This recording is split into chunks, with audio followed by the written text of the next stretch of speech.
أعوذ بالله من الشيطان الرجيم بسم الله الرحمن الرحيم الحمد لله والصلاة والسلام على خير خلق الله وعلى آله وأصحابه أجمعين ومن تبعهم بإحسان إلى يوم الدين.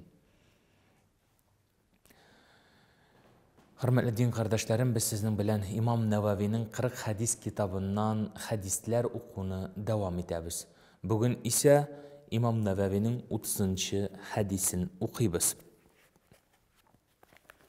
Hadis bula yangırı. An Ebi Sa'labata el-Hushani Cursum ibn Nashir radıyallahu anhu قال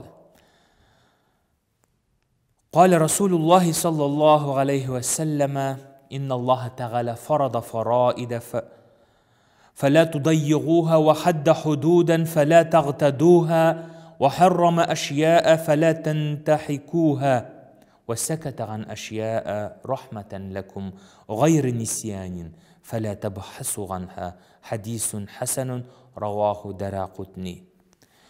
Bu hadis Abu Sa'laba el-Hushani Cursum ibn Nashir radıyallahu anh'dan getirile Peygamberimiz sallallahu aleyhi ve sellem bulay deb etken.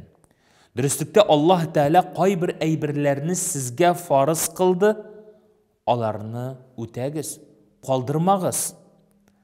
Hem Allah Teala sizge bilgili bir şikler koydu, alarını şıkmağız. Hem kaybir meselelerini sizge haram kıldı, alarında yakın kelmegiz, alarını kullanmağız. Hem kaybir eybirler hakkında deşmi kaldı, rahmet yüzünden, unutu yüzünden tugil, şunun için alarda kazınmağız dedi. Bu hadis Daraqutni jiyintığında getirile.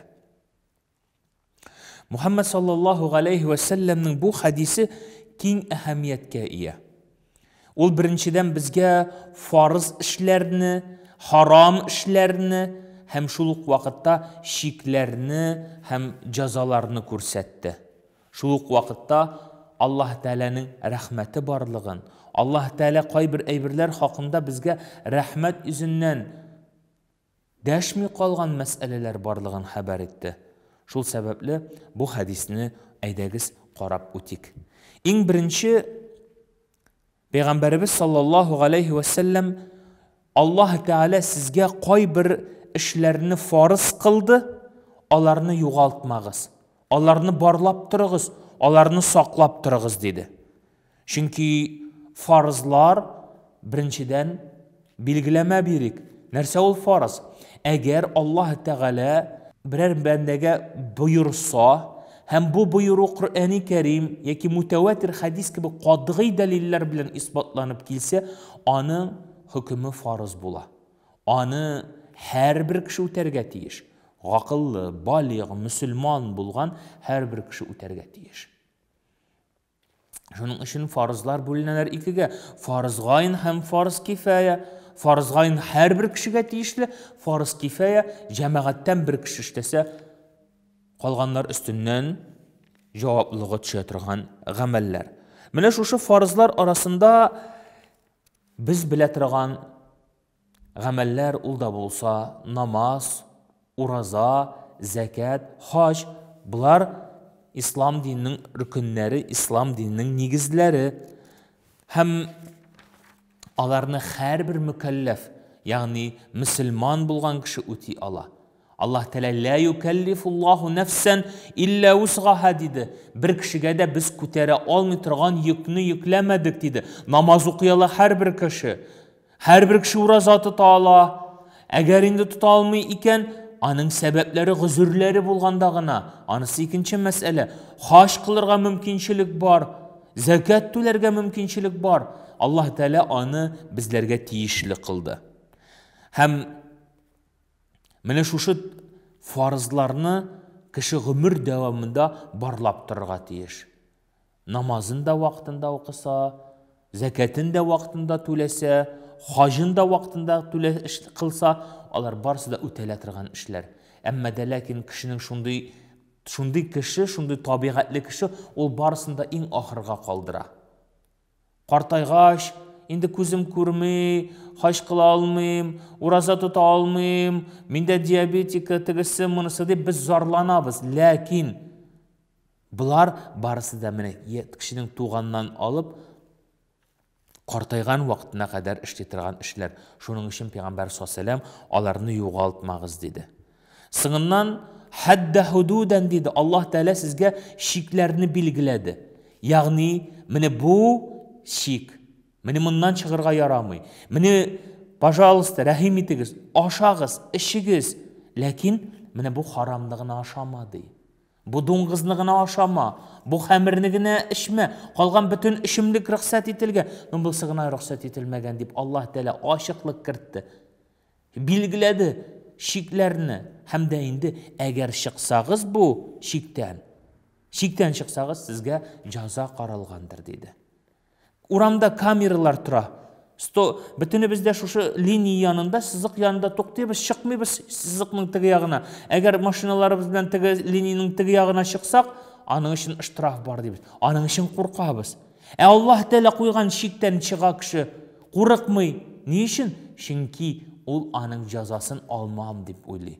Әммә дә ләкин Аллах Тәала бір кішіге де, яғни әр бір кішіге ғаділ хүкім қылушы. Бүтін кішіге тиішлі әжірін де, тиішлі жазасын да берір. Шуның үшін Аллах Тәала қойған шиклеріні шығу, ол гүнах болып санала. Пейғамбарыбыз саллаллаху алейхи ва саллям өзінің мисалында көрсетті, өзінің өрнегінде бізге мұны көрсетті. Шундан соң Muhammed sallallahu aleyhi ve sellem aytdi. Şuшы şiklерni шықмағыз дегеннен соң Аллах Тәала сізге қай бір ішлерні харам қылды, аларға яқында келмәгіз, аларны құлланмағыз деді. Аллах Тәала харам қылған, Аллах Тәала тыйған әйбірлер, алар бик аз. Аллах Тәала рұқсат еткен әйбірлер, алар бик көп. Міне шушы харамнар, алар демек Аллах Тәала кішіні бұзықлықтан сақлар үшін, аны кіші боларақ сақлап қалу үшін ол әйбірлерін харам қылған. Ойнап қына түгел, бұлай ғына да түгел, чөнки анда кіші үшін зарар бар. Ол кішіні кішілігін юғалта, аңын бұза, һәм дә инде шушындай түбән дәрәҗәгә төшергән кебек, Аллах Тәала аны бізге харам қылды. Allah Teala ayta: "Qul innama harrama Rabbi al-fawahisha ma zahara minha wa ma batan." An'am suresinin 151. ayetinde Allah Teala ayta: Allah Teala haram qılgan әйберләр алар ашык фәхиш эш булырга мөмкин ди. Аның зарары билгеле булырга яки яширин булырга мөмкин. Аны күрдегіз икән ул харамны, аны калдырыгыз, аңа якын килмәгез. Аллах Тәала харам кылганнар иң күп таралганы ул да булса хәмер, зина кебек. Һәм шулай ук дуңгыз итләре ашау, булар барысы да тыелган. Исерек кешене акылын югалта. Исерек кеше үзенең кешелеген югалта, дуңгыз дәрәҗәсенә төшә. Яки шуны алык, шул дуңгыз итләрен алык.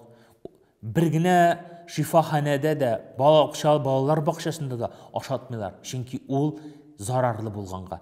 Инде калган кеше үз ирке белән ашый. Әмма дә ләкин күрәбез, ул бит медицина ягыннан да, башка яклардан да бу әйберләрнең кешегә зарары хакында сөйләнә. Әмма дә ләкин кеше шайтан вәсвәсәсенә биреп, шушы харамнарга якын килергә тели. Allah Subhanahu wa Ta'ala bizga halal qilgan әйберне куллансак, бер нинди дә зыян булмый. Әмма дә ләкин кимдә ким халалны харамга чыгара икән, һәм киресенчә харамны халалга чыгара икән, бу адашкан бәндә була, һәм зур гынах кылган кеше була, Аллаһның хөкеменә каршы килүче була. Шуннан соң Пәйгамбәрбез саллаллаху алейхи ва саллям әйтте: Allah Teala sakatagan ashya'a rahmatan lakum gayri nisyanin dedi. Dürüstlükte Allah Teala sizge kay bir meseleler hakkında deşmi kaldı. Unutu yüzünden tügel, рәхмәт ізіннен аларда қазынмағыз деді. Чөнки аятләрдә китерелә шундый сүзләр: «Вама кана раббука насия». Дөрестлектә Аллаһ Тәгалә онытучылардан түгел. Һәм икенче бер сүрәдә Аллаһ Тәгалә әйтә: «Фи китабин ла ядиллу рабби ва ла янса». Дөрестлектә Аллаһ Тәгалә бер кайчан да кешене адаштырмаячак һәм дә ул онытмый торган зат дип Аллаһ Тәгалә Коръәни Кәримдә хәбәр итте. Ягъни Аллаһ Тәгалә кайбер әйберләргә хөкемнәрен билгеләмәде. Ул булсын бу фарыз да түгел, бу харам да түгел, бу гөнаһлы әйбер дә түгел. Аның хөкеме ачык калган. Кешеләр шушыны сорый башлар: «Әбусы ничек, әбусы ничек, әбусы ничек, тегесе ничек» дип, кеше шушындай күп сорау бирә, үзен күп очракта кыен хәлгә калдыра һәм үзен бер пычмакка кертеп куя да, шуннан чыга алмый тора. Коръәни Кәримдә Аллаһ Тәгалә Бақара сүрәсендә Бақара кыссасын китерде. Ягъни Аллаһ Тәгалә бер кавымгә сыер чалырга буйырды. Һәм алар шушыны эшләмәс өчен күп сорау бирә башладылар. Ә ул нинди сыер? Эшләгәнме, эшләмәгәнме, бузаулаганмы, бузауламаганмы, тегеләйме, булаймы дип. Асылда нәрсә генә кирәк иде? Асылда шушы хайванны чалырга гына кирәк иде. Ләкин алар шушындай күп сораулар биреп, үзләрен бик авыр хәлгә калдырдылар. Һәм шушы барыбер ул сыерны чалырга туры килде. Ләкин инде күпкә кыйбатракка, күпкә авыррак хәлдә калганнары өчен. Шуның өчен Маида сүрәсендә 101-нче аятында Аллаһ Тәгалә әйтә: «Ла тас'алуган ашья'a ин тубда лакум тасу'укум». Күп мәсьәләләр хакында сорамагыз. Шушы сорауның җавабын алганнан соң, ул җавап сезгә килештермәгәсә, аның белән сез үзегезне авыр хәлдә калдырырсыз ди. Шуның өчен Аллаһ Тәгаләнең рәхмәтен кабул итә белү кирәк. Кай вакытта сорау куялар: "Менә без мусафир намазын кыскартырга дип әйтәсез. Ә без әйбәт кенә гостиница табыз. Нигә аны кыскартырга?" Бу Аллаһ Тәгаләнең рәхмәте. Һәм без аны кабул итә белергә тиешбез. Шул сәбәпле Пәйгамбәрбез саллаллаһу алейхи ва саллям бу хадисе аша безгә фарызларны, харамнарны билгеләде. Һәм Аллаһ Тәгалә куйган шикләрне бозмаска кушты. Һәм шулай ук Аллаһ Тәгаләнең рәхмәтеннән баш тартмыйча, Аллаһ Тәгаләнең рәхмәтенә ирешүчеләрдән булырга насип булсын дип сүземне тәмамлыймын. Вәлхамдулиллаһи раббил галәмин.